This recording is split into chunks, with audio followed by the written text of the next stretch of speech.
Do you struggle with telling stories in English and describing situations?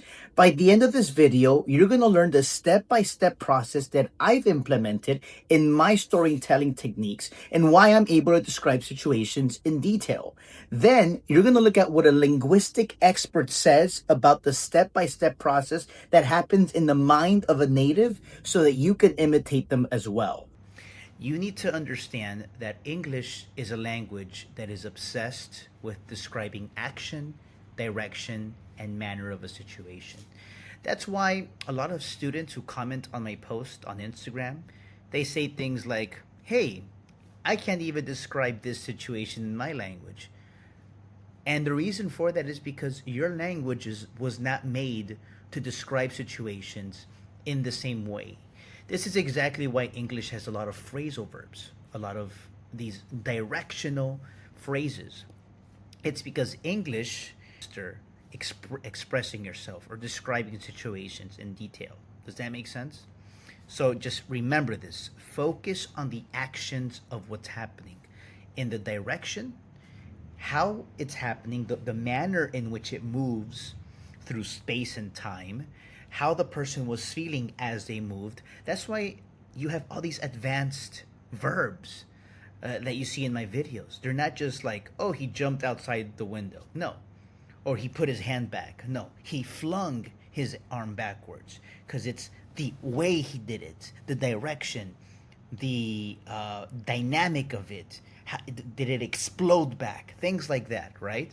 And this is a linguist, Luna Filipovic, who she talks about this specific thing that I'm going to mention to you about English and how English is different than Spanish when describing things. Let's watch what she says, please. To light. Everything else is dark as night. So you really need to remember the example. So if you're a speaker, you speak Spanish, right? Yeah. So if you see a man running out of the bank across the street into the park, right? And you tell me what you witnessed in English. You would say, I saw a man, he ran out of the bank across the street into the park. So I know that that man was running all the time, right, if you say this to me in English. Now, you cannot say that in Spanish. It's impossible because the language blocks this structure. You have to say, he exited the bank running. You have to say, salió del banco corriendo. Cruzó la calle corriendo. Entró en el parque corriendo. So, do you say that in Spanish, like repeating this corriendo? No, nobody talks like this. So what research has found of other people and mine is that if you speak Spanish, you're less likely to talk about how something moved. Interesting. Okay. That's really interesting. And just because, you can put corriendo at the beginning of the sentence saying that he exited and crossed and entered the park. However, how many sentences start with gerund in Spanish? You're a speaker. How often do you put a gerund at the beginning? Almost never, exactly. So what Spanish speakers do, they actually do not express how something moves, but they do express the direction, because you have to say where things were going. Motion is about change of location. So of course you have to talk about entering, exiting, crossing, etc. But the manner is a kind of extra bit of info that you can mention. It's often omitted in Spanish, but not in English accounts of manner of motion. English, on the other hand, typologically, prefers, although we can say in English he exited the building or exited the bank running, that's not a preferred option. You would say ran out, limped out, or staggered out. So the information that you get from... You see that right there, staggered out? That means like a way that he exited the building. He ran out, he staggered out, he sneaked out, whereas other languages would not mention that. Let's keep listening. People who speak English, monolingual English speakers, is very detailed in the manner of motion. And it's not so detailed from the Spanish speakers. Exactly. And so as a result, when I tested in my lab, I then, yes, I'll tell you a little bit about the career path. I then specialized in psychology and tested all of that in the lab in my experiments. And I realized that if you're speaking English, you're much more likely to give me details about the manner of motion, and therefore remember, because language serves as aid to memory quite a lot. Right. So you will tell me much more about the manner of motion if you're a speaker of English. Whereas if you're a speaker of Spanish, you'll tell me less. And you'll remember less, because you can't really have these words to map onto the events you see, and they won't serve much as memory. Mm-hmm. However, this is not to say that one language is better than the other. Right. Okay, so notice how she said that it has to do with memory. So if you're a Spanish speaker and you're asked to describe something, you're not going to remember the actions because your language doesn't work that way in terms of motion and direction mixed together. And so this is why phrasal verbs matter, right? The simple version will not have phrasal verbs. The nuanced version, the native version, will be enriched, right? And here's a tip. I'm going to give you a tip if you're describing a movie scene. So let's say we're going to go here and we're going to describe the Mission Impossible scene, right? Which I have here already ready for you. And you're going to describe it. Let's watch this here. Straight! Keep going straight! Go straight, go straight, straight, straight. Okay, now turn right. Right? Now? Yes, right. Are you sure? Yes, I'm... No, it's left. Turn left. Sorry, I had the screen lock on. Left. Thank you.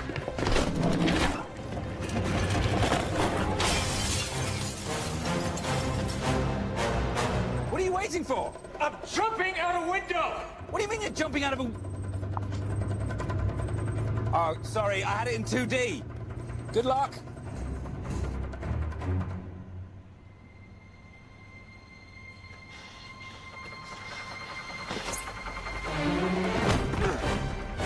Now, I've asked hundreds, maybe even 1,000 people to describe this for me, right? And what I saw was that most of the time, people that are like intermediate, maybe lower intermediate, tend to describe what they were talking about, but not the actions. For some reason, they ignore the actions. And more advanced students do describe the actions, but they tend not to use the advanced, nuanced phrasal verbs and idioms. So if you're already upper intermediate or advanced, then you want to focus on enhancing the way you describe things, focusing on the actions, but the enhanced, nuanced ways of doing that. That's why you're taking this course, because I'm going to teach you how to do that. And if you're lower intermediate, you know, maybe intermediate around there, then you want to make sure that you I'm opening the door for my dog. That's why, that's that sound. So you want to make sure that you are focusing on what's happening in the scene. And one way you can do that, this is a quick exercise, is the following, regardless if you're advanced or not advanced. Very quickly, if you're interested in mastering not only storytelling for your personal life, but also for business reasons, presentations, and meetings, my name is Daniel Cordoba, and we've helped over 600 students to find their fluency, identity, and personality. If you're interested, schedule a demo call down below. This course is for Latinos, specifically who live in the USA and who want to get a better job or a better position. You can take scene by scene. So, for example, we see this scene here where Tom Cruise does this, right? Okay. Go straight. Straight! Keep going straight! Go straight, okay. Go straight, straight, straight. So there, you would say he ran into the building. But maybe you can find another verb for ran. He sprinted into the building. Sprinted means, let me show you here. To sprint means to run fast somewhere. So you could say sprinted. What was that?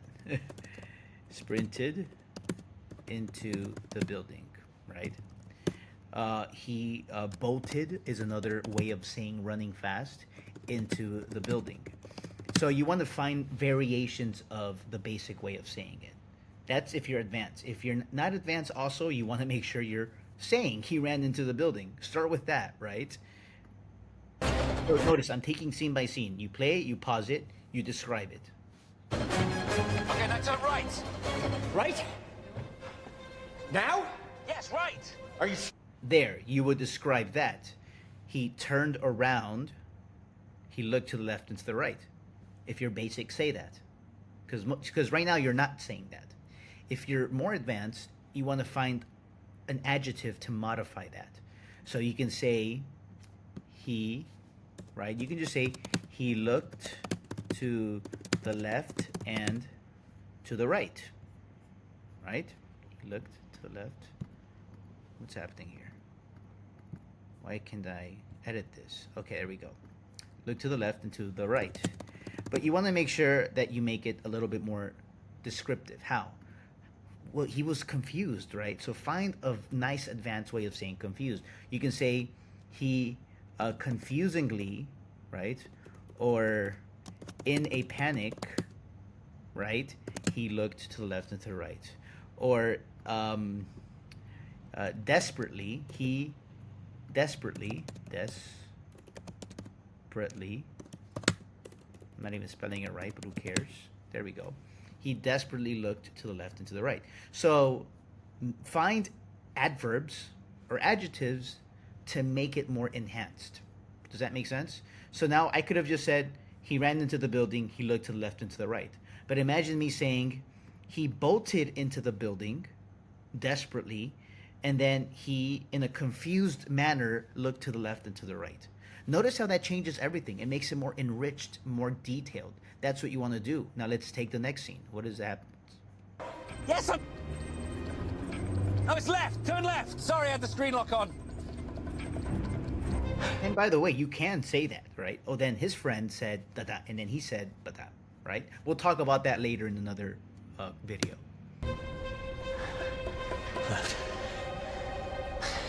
You can even pause that and describe that, right? So after his friend tells him left, he looks towards the window and has an epiphany, right?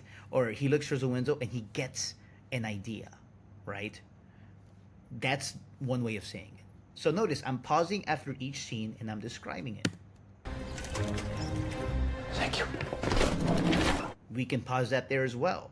The woman looks at Tom Cruise and she stands up and he looks towards the seat, he grabs it.